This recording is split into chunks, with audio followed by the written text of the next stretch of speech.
frenar en medio de la vorágine informativa cotidiana y poder pensar algunas cuestiones con algo más que la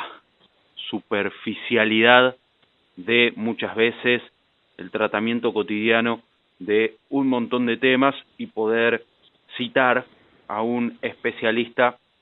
para profundizar en algunas cuestiones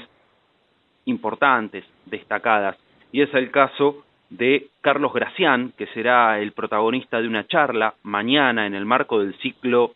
Vislumbrar un futuro colectivo, que se viene llevando adelante en la Casa Cultural Popular Ana y Rosa, en la calle Ituzaingó 74 de nuestra ciudad. Mañana estará Carlos Gracián desde las 3 de la tarde brindando una charla que gira en torno a individualidades desagregadas, cuando lo público se aleja de lo común. Y Carlos, que es profesor de historia, entre varias otras especialidades, ya está en contacto con nosotros. Buen día, Carlos, un placer. Alejandro Eschafino por acá. ¿Qué tal, Alejandro? Buen día, ¿cómo estás? Muchas gracias por invitarme a participar de tu programa. No, al contrario, Carlos, un placer para fundamentalmente anticipar de qué va la charla de mañana. ¿Cuál es el punto? Ya con el título claramente marca de qué va la cosa, pero profundicemos ahí en eso del individualismo desagregado. Por ahí también es un poco intentar pensar, primero hay un concepto como importante que gira alrededor de esta idea de las individualidades desagregadas, que es la de subjetividad, que la charla va a tratar de trabajar sobre esto, que son, para decirlo rápidamente, cómo en determinado momento histórico se construyen maneras de ser, estar y hacer en el mundo, ¿no? Y que los modos en que organizamos nuestras formas de socializar, nuestras maneras de relacionarnos, están muy en vinculación con el periodo histórico, con las características económicas, con las relaciones de poder que ahí se establecen, y cómo ha habido un cambio en el último medio siglo, que, como decías vos en la presentación, si uno corre o se corre un poco de toda la cantidad de información y la vorágine cotidiana, puede ver que hay como un lento girar sobre su eje de toda la estructura social, y que eso implica reorganizar la vida de los sujetos. Entonces, pensar un poco en clave en relación a qué elementos se reorganizó la vida nuestra cotidiana, y al mismo tiempo cómo eso impacta en la posibilidad de pensar y de asumir nuestro lugar en una comunidad, cómo imaginamos la comunidad, qué rol tomamos en esa comunidad en función de la vida pública, de lo común y cómo se percibe lo común, ¿no? Entonces, ese sería como el trasfondo general de la charla. Vos dictás clases en universidades y llevás adelante, bueno, actividades que tienen que ver con esto de pensar y transmitir conocimiento frente a un aula. Cuando encarás una charla como esta, ¿tiene algo distinto respecto a pararse ante un alumnado? ¿Cómo lo imaginás? Y en definitiva, bueno, ¿qué te motiva a llegar mañana a Luján para esta propuesta? Y ahí hay una diferencia, en algo se parecen, pero en otra cosa o en otro elemento se diferencian. Por ahí en la charla y en la clase uno comparte una temática que viene trabajando, que viene estudiando, acerca una serie de textos, de preguntas, de posibles razonamientos, y uno en la clase se lleva de los estudiantes ideas, discusiones, pero queda muy en el marco de lo que propone un programa que fue pensado académicamente para discutir una cuestión. En estas otras charlas, quizás la preocupación académica también está, pero fundamentalmente lo que yo planteo es abrir a las preguntas. Me interesa, además de ir a llevar algo que vengo trabajando y que vengo produciendo yo y el equipo con el que trabajo en la universidad también voy a llevarme experiencias, reflexiones, digamos, el pulso de la gente que a diferencia de una clase, por ejemplo, las personas que se acercan a estos espacios para discutir son personas que tienen inquietudes que van más allá de lo estrictamente histórico. También hay preguntas respecto de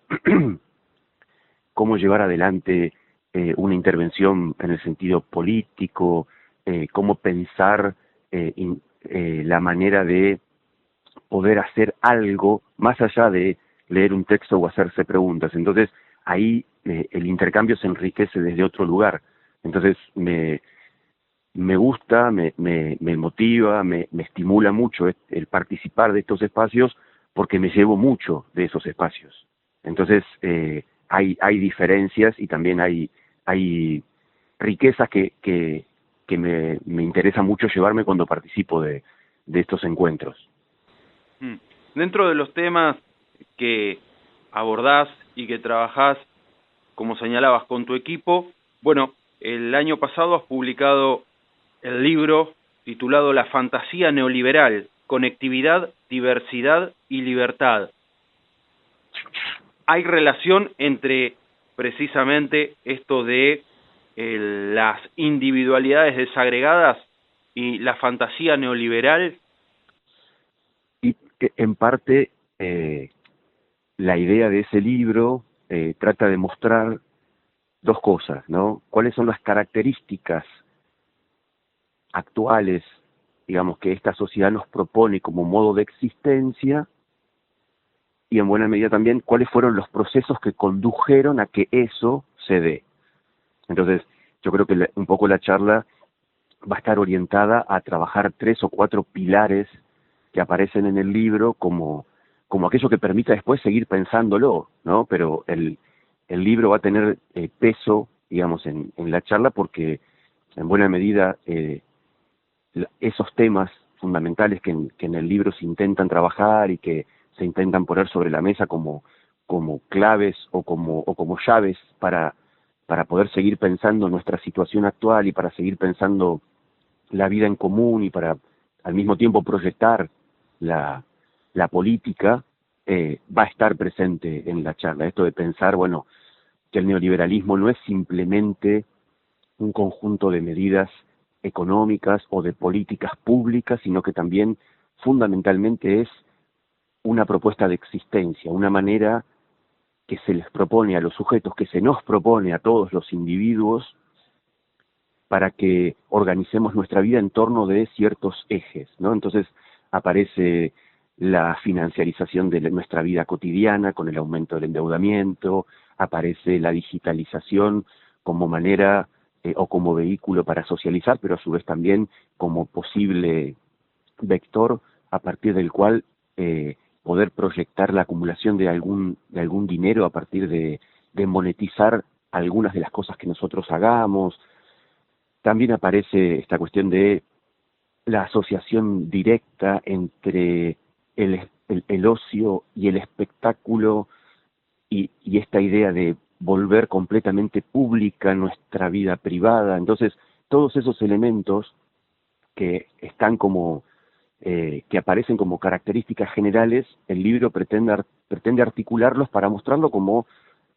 parte de este momento histórico y como parte de ese proyecto político. Cuando digo proyecto político, no estoy hablando de proyecto partidario, ¿eh? Proyecto político es, lo entiendo como aquella manera de organizar las voluntades del conjunto de la sociedad para que respondan a una forma de vivir, de producir y de acumular riqueza. Entonces, no tiene que ver estrictamente con que se vote un partido o que se vote una fuerza política, sino el proyecto de cómo se organiza el conjunto de la sociedad para la más eficiente acumulación de riqueza, a lo cual implica una relación de poder. Nosotros estamos como muy acostumbrados a asociar directamente la idea de poder a Estado y política a partido. Y en realidad, si uno se corre de esa categoría, esas categorías que quedan como muy ceñidas, digamos, nos impide pensar que el poder político excede al marco institucional del Estado, que hay otros elementos que condicionan, organizan, guían, digamos, nuestras trayectorias de vida, que es más que los estados, y que hay otras formas de hacer política más allá de la política electoral e incluso excediendo el marco de la democracia. Entonces, pensando la política y el poder desde ese lugar, poder pensar que hay otros elementos que nos constituyen como sujetos, y esa constitución de sujetos, la particularidad es que no está atravesada por una obligación, sino que aparentemente se da por nuestra libre elección. Entonces, analizar eso, cómo es que se llega a ese punto, es un poco la idea del libro y también el puntapié de la charla, como para pensar esto de las individualidades desagregadas y la idea de pensar lo común más allá de lo colectivo, ¿no? Como una absoluta individualidad, como una suma de individualidades.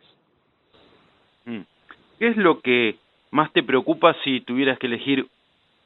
un término, una definición o un eje de la actualidad? Y por ahí la imposibilidad de encontrarnos con otros, en el sentido de poder vernos en ese otro y de poder tejer solidaridades. Eso sí me preocupa mucho. A eso va el título, ¿no? Lo de las individualidades desagregadas. El hecho de que nos está costando mucho dos cosas, digamos, reconocernos en el lugar de par con el otro y que eso que nos permitiría empatizar y poder sentir las dolencias, las carencias del otro, sería el puntapié inicial de esa empatía pasar a la solidaridad, y de la solidaridad en el reconocimiento pasar a pensarse en común, y del pensarse en común a organizarse, y de organizarse a una acción política. Eso por un lado. Y por otro lado, que en esto ha sido muy eficiente la actual lógica de poder, es en fragmentar al conjunto de la sociedad, pero no ya solo en individuos, sino también en la posibilidad de constituir un sinfín de grupos, o de permitir y de estimular la aparición de subdivisiones internas que, precisamente haciendo eje en su particularidad, o mejor dicho, reforzando su singularidad, pierden de vista lo que tienen en común con otros, y eso precisamente impide la posibilidad de pensar lo común. Estamos en un momento donde se ha vuelto muy complejo que asumamos o que aceptemos que hay un bien mayor que nos excede y que requiere que nosotros de alguna manera pospongamos algo de lo que nos interesa en función de un otro, o en función de esa idea superior, pongámosle, de conjunto, de comunidad, porque cada vez estamos más estimulados a satisfacer nuestras demandas instantáneamente, o por lo menos eso de lo que se nos dice que se puede llegar a hacer. Entonces, esta idea de satisfacción individual instantánea se antepone a la posibilidad de pensar colectivamente, el hecho de posponerse por un instante como individuo para anteponerse como parte de una colectividad. Entonces eso me parece que es complejo, porque desarticula la posibilidad de pensar la política, más allá de los límites de lo electoral. Y Carlos, ¿hay algún quiebre, si se quiere, para estas formas, para estas maneras? ¿Hubo como una especie de punto de partida que vos encuentres, aunque quizás sea una línea o un lugar un tanto difuso, y momentos de, imagino, mayor exacerbación como este, por ejemplo, como el actual? Y ahí, por ejemplo, pienso, lo podríamos pensar como si fueran oleadas, ¿no?, de transformación. O sea, hay un quiebre profundo, que eso también es interesante de pensar, que se da entre los 70 y los 80, y ese quiebre profundo se corresponde por el inicio de la puesta en marcha del del proyecto neoliberal, que fíjate que tiene su origen en la periferia, digo, con la dictadura cívico-militar en Chile, en la Argentina y en el Cono Sur, como un momento bisagra en el que el orden neoliberal o esta idea neoliberal de la economía empieza a desarticular las políticas públicas estatales, que requirió de una altísima dosis de violencia, que después eso se continuó en las potencias occidentales de ese momento, Estados Unidos y Gran Bretaña, sin la necesidad de las dictaduras, pero sí con una profunda reforma del Estado y con un gran retroceso en los derechos del conjunto de la ciudadanía. Y esa primera oleada se centró más que nada en reestructurar las políticas públicas, en desguazar el Estado y en liberalizar la circulación de la economía. Después viene un segundo momento, que podríamos decir que es post-1989, tras la caída del muro de Berlín, donde ya desaparece del registro de lo posible una alternativa, más allá de las críticas que podamos hacer y demás. La Unión Soviética había sido durante más de medio siglo un espejo en el que el mundo occidental tenía que mirarse, porque era el peligro de una transformación, porque era una opción civilizatoria al capitalismo. Cuando eso implosiona y se derrumba, el orden económico neoliberal no tiene, digamos, una alternativa enfrente a lo cual puede expandirse, y fíjate que ese proceso coincide con la expansión de una financiarización económica, por ejemplo, que lo podemos observar con la difusión de la tarjeta de crédito como manera de apalancar o como modo de ampliar los consumos. Ese orden neoliberal, llamémoslo entre comillas, unipolar, que tenía como cabeza visible la política exterior norteamericana, muestra algunas fisuras y entra como en cierta, no sé si parálisis, pero en cierto momento crítico entre el 2006 y el 2008. O sea, en el 2006 aparece el BRICS, que sería la asociación de los países emergentes como nuevas potencias, que es Brasil, Rusia, India, China, y al mismo tiempo, 2 años después, el capitalismo financiero tiene una profundísima crisis con quiebras de bancos, con retracciones del crédito, de la circulación, que es una crisis que tuvo repercusiones políticas porque termina impactando en Europa, en América no, en América Latina no, porque América Latina había logrado romper parte de ese ciclo que la ataba subordinadamente a la circulación financiera, pero eso genera una modificación profunda. Y eso coincide con el inicio de una tercera oleada que sería la digital. Y esa oleada digital que arranca en 2008, fíjate que ese es el momento en el que, mientras se está dando la crisis, es el momento en que empiezan a despegar la venta de los famosos smartphones y la conexión lenta pero veloz de los celulares a Internet. Y esa transformación llega como a su punto más alto en el momento pandémico, cuando el aislamiento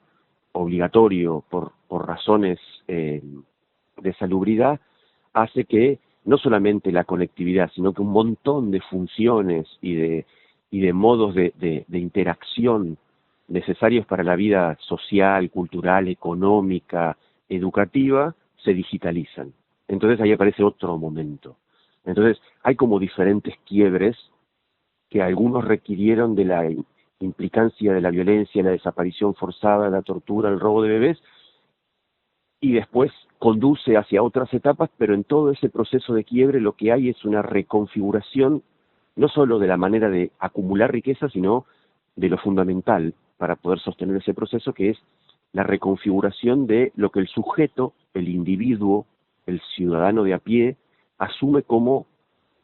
lo normal, lo esperable y lo deseable. Entonces, en todo este proceso, desde fines de los 70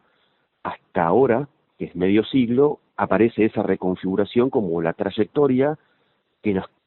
tendría que servir como para pensar qué pasa hoy, porque, por ejemplo, dar un ejemplo, después veremos si lo que ocurre en la Argentina es una tendencia o es un síntoma, si es una tendencia, un síntoma, o simplemente un hecho coyuntural, pero para preguntarnos qué pasa hoy, que buena parte de la población se corre, de alguna manera, de la vida política, y eso se ve en, se ve en una desafección hacia la democracia que puede observarse en el hecho de no concurrir a votar. Entonces, para poder pensar esos fenómenos, yo creo que hay que mirar hacia atrás, pero corrernos de la lógica inmediata y tener una mirada de más largo aliento. Esa es un poco la propuesta para la charla, para el debate, para la discusión de mañana. Impecable, Carlos. La última, agradeciendo mucho tu tiempo. ¿Cómo definirías este preciso momento en nuestro país? Se habla mucho del avance de las ultraderechas en el mundo, de un tiempo a esta parte, claro, no es un fenómeno nuevo, ni de hoy, ni de este lado exclusivamente, sino que hay una cuestión global, pero puntualmente en nuestro país, con algunas políticas que se repiten, otras que se han exacerbado más, y fundamentalmente con los modos, que sí son verdaderamente novedosos,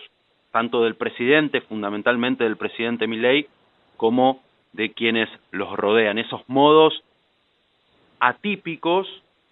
que me parece que en otros momentos no se hubiesen permitido ni por asomo, o no se le hubiese ocurrido prácticamente a nadie de la escena pública, política, en las más altas esferas. Y es un momento, por ser delicado en lo que uno opina, es un momento complejo en el sentido de que estamos en un momento histórico en el que pensamos, primero que parecería casi distópico, porque nos encontramos en un momento en el que hasta hace 3 años no creíamos que eso era posible. O sea, por poner un ejemplo, tener que volver a explicar cosas que uno ya pensaba que socialmente estaban instaladas, a lo cual eso muestra que hemos tenido una carencia de herramientas para poder pensar y ver y tomar el pulso de lo que estaba pasando socialmente. Y por eso ahí aparecen dos cosas: es lo que ocurre, no se explica por sí solo, se explica en función de una relación, y es una relación en primer lugar entre las fuerzas políticas y la sociedad, y al mismo tiempo muestra que hay subterráneamente, muy profundamente, transformaciones que socavan lo que uno pensó que en algún momento eran pilares culturales o plataformas de la vida pública completamente consolidadas. Pero creo que no, que, como vos decías, tiene sus particularidades en la Argentina, en el mundo occidental no es la excepción. Yo creo que en buena medida podría pensarse, no lo tengo claro, pero quizás podría pensarse como parte de una transformación mucho más profunda, que puede ser que muestre quizás cierta crisis de una idea de sociedad, porque esto no es que para mí, que el orden neoliberal llega a su punto máximo de funcionamiento, sino que creo que quizás podría también pensarse como un síntoma crítico de ese orden neoliberal, que en esta trayectoria que yo describía recién, los procesos críticos de desplazamiento de poblaciones, en el sentido de expulsión de poblaciones, conducen a estas formas de la política. Lo que ocurre es que se ha pensado que, bueno, que eso no alteraba o que eso no socavaba un conjunto de valores. Nosotros, en nuestra historia nacional, la consagración de la democracia, la consolidación de esa forma de participación, además también, en este casi medio siglo, también había sido arraigada como un valor, como una forma de vida. Entonces, podría haber incluso hemos tenido una crisis profunda institucional en el 2001, pero la crisis, lo que más se notó fue esto de, bueno, que se vayan todos, pero nadie dudaba del sistema político como forma de organizar la vida institucional. Acá hay otro emergente y que me parece que lo que muestra esta violencia, este regocijo de la crueldad, esta, esta, esta idea de cierto disfrute y de cierta,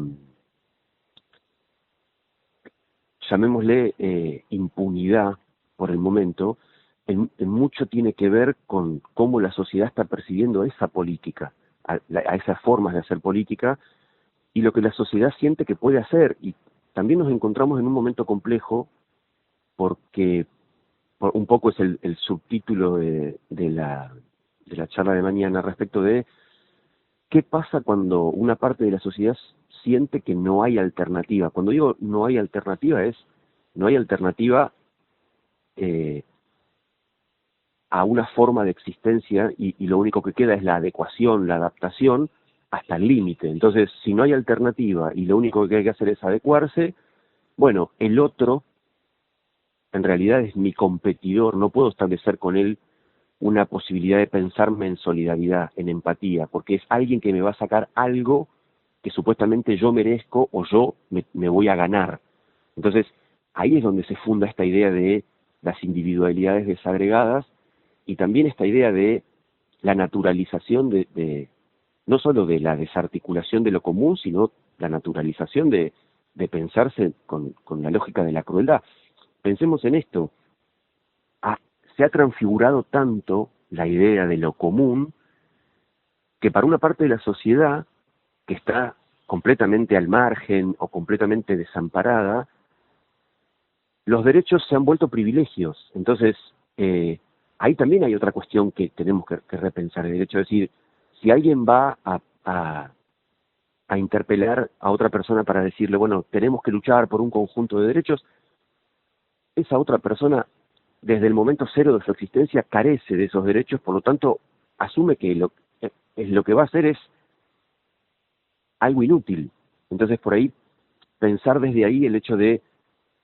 quiénes son los sujetos que están en la vida pública, cómo han sido constituidos y cuáles son las expectativas que esos sujetos tienen, ¿no? Cómo se han formado esas expectativas. Por eso digo que el momento es complejo, porque que estas fuerzas políticas